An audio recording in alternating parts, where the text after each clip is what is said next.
السلام علیکم۔ قرآن مجید میں نہ تو 2.5% زکوٰۃ کا ذکر ہے اور نہ ہی فجر کی 2 اور ظہر کی 4 اور عصر کی 4 اور مغرب کی 3 اور عشاء کی 4 رکعتوں کا ذکر ہے، اور نہ ان کی تفصیلات کا ذکر ہے۔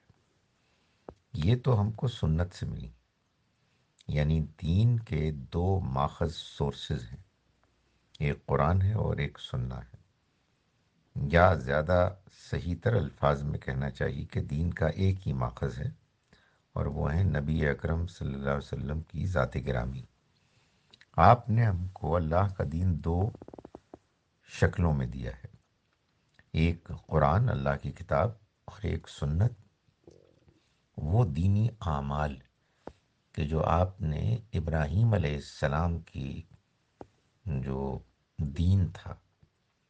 اس کی پیروی کرتے ہوئے، جیسا کہ اللہ نے آپ کو حکم دیا سورہ نحل میں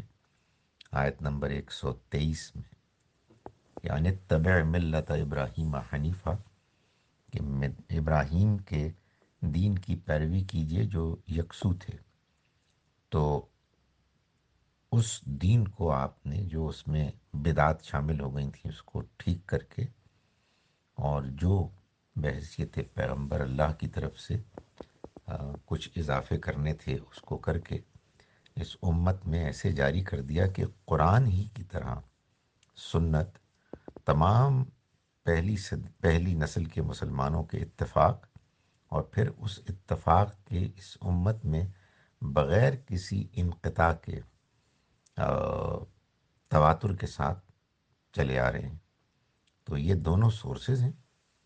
قرآن نے زکوٰۃ کو بیان کیا کہ زکوٰۃ دینی ہے، اور سنت سے ہم کو یہ معلوم ہوا کہ زکوٰۃ کا قانون کیا ہے۔